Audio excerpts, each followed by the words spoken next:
What's going on, guys? So I've got a pretty cool product here today, and I'm going to be unboxing it, setting it up, and showing it to you guys and seeing how it works.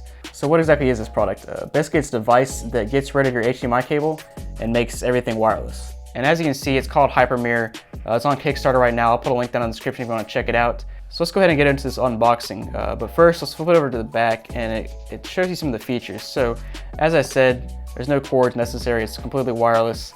There's also no download, no app to use. It does support 4K Ultra HD, which is nice. And here's kind of the cool tech thing, is that it uses millimeter wave technology. And if you're not familiar with millimeter wave technology, basically it's a super high frequency. It doesn't travel very far, but there's a lot of bandwidth available up there. So you can transport a lot of data really quickly. But as I said, it doesn't travel very far. Basically, once the signal hits a wall, it's dead. So it's actually what your 5G phone uses nowadays. So if you have a 5G phone, the millimeter wave frequencies are actually what's transporting the data from the tower to your phone and giving you super fast speeds just because there's so much bandwidth available. Let's go ahead and unbox this thing. Let's see what we got inside. So we got our manual, which I'll get into later so I can figure out how to set this thing up. What's up next? So it looks like this is one of the transmitters, either the transmitter or the receiver. I'm not sure which, but it looks pretty sleek, to be honest. And then next up, it looks like we got the other end that plugs in somewhere. Not sure. I'm going to figure this all out in the directions in a few minutes. Got another piece here. Now this right here looks like it is for mounting to something. We'll figure that out in a minute. And it looks like we have one more piece here that is also for mounting. And that's actually a nice metal bracket, so that's pretty nice looking right there. And last up, I think we have something else in this little box. I'm assuming it's probably the power cord. So we got a USB-C cable, another USB-C cable, and then we also have that's not an HDMI cord. That is an HDMI cord. HDMI to something. Not sure what that is. And yeah. All right, guys, so I've kind of figured things out now. And this metal bracket, first of all, is actually for standing up your phone. So if you take the metal bracket, you take the transmitting device, which looks like this, you slide it in there, fits in nice and snug, and you can put your phone right here, and you can see it's got even a mechanism to slide out so your big phone fits in there. And you take your USB-C to USB-C cable, plug it into here, and plug it into your phone. And then basically you can transmit your phone screen to another monitor. And then on the other end, at your monitor, you have your receiver, which looks like this, and there's two cords to plug into it. First of all, you got the USB-C to USB cable that gets your power. So you'll actually need to find a power brick for this because it doesn't come with one, but that should be pretty easy to find nowadays. And then this other cable that has HDMI on one side, and then I'm not sure what this port is right here, but it plugs into the receiver device.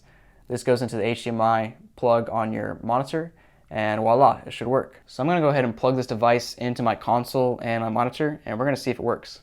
Alright guys, so it took me a bit, but I finally got this thing set up, and as you can see, I'm actually using this device right now with my Nintendo Switch, and it's working great. So let me just try to show you. So here's our receiver. We got our cable plugged into the HDMI port, like usual, and then right here's our power. Now in my case, I'm using my own power adapter and a longer cord because unfortunately my monitor does not have a USB port. But if you're using any kind of normal TV, you should have a USB port, and you can just use this short USB cable and basically clip this thing to your TV so that you eliminate all the wires between the switch and the TV or the monitor. Now if we take a look at the switch, or the back of the switch I should say, at the top, as you can see, like always, you have your power cable. And you want to make sure you use your official Nintendo power brick here, because if you use a third-party one, it might not work. And then of course you have your transmitter right here. It actually has a light on the other side that'll be green when it's connected. If we look at this one at the right angle, you can actually see there's a green light there, and that means it's connected and they're transmitting and receiving between the two of them. And yeah, it is working right now, and I can actually close this thing up and it'll still connect. As you can see, there's no discernible lag, and if I haven't mentioned it yet, one of the biggest things about this device is that it's advertised to have zero lag. Now I'm sure it's not absolutely zero lag, because that's basically impossible, but it's probably like 1 or 2 milliseconds, something super short and not even noticeable. But as you can see, I mean, it's working great right now. I can scroll around, and I haven't seen any kind of lagginess to the TV. Nothing's breaking up or anything. Now one thing you do have to understand about this technology is, like I mentioned earlier, It's using millimeter wave frequencies, which are super high frequencies, and they get attenuated by walls and stuff very, very easily. So you can't have a lot of interference between your transmitter and receiver. Now in this case, we're like a foot away with nothing in the way, so it's working great. And I've actually done some tests with this, and it's, I stuck this thing hanging off my table. I stick the Nintendo Switch hanging the other way, just to kind of put some stuff between it.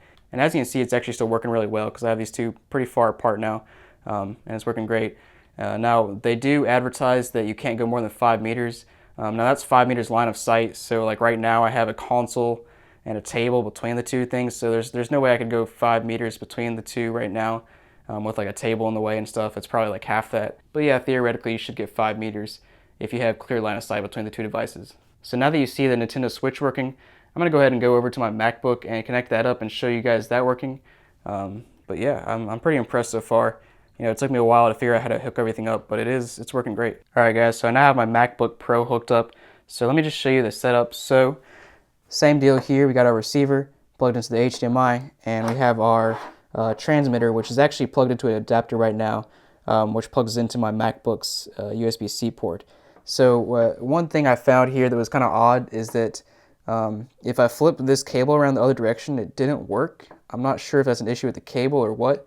I'm thinking it is a cable issue, but I had to kind of flip it around this way to get it to work. So that's kind of odd, just something to note. I think another cable would fix that, but that's just, as I mentioned, that's kind of odd.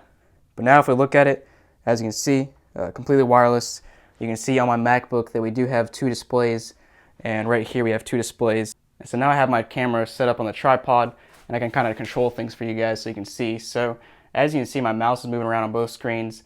There's really absolutely no lag I can tell. Now something that I think might help us a little bit is if I do this online stopwatch. And I think in my post-processing, I can stop the stopwatch on both screens and see if there's a difference between the main screen and the copied screen over here. So I'm gonna go ahead and start this timer. And at some point in the post-production, I'll stop it and I'll kind of just take a look at the milliseconds on this screen versus the milliseconds on that screen. Just from the naked eye, it looks like there's no lag. Now I can't really tell that because my eyes cannot tell the difference between 0 milliseconds and 1 millisecond. But we'll do that in post-processing and see if we can tell any difference. But this might be a good test right here. It's just,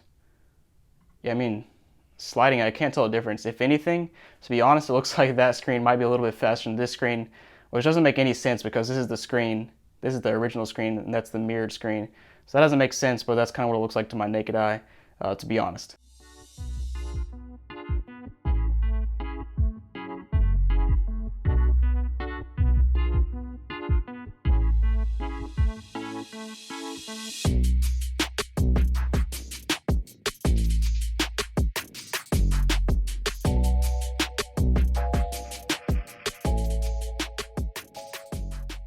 So there you have it, guys. You've seen it on the Nintendo Switch, you've seen it on the MacBook.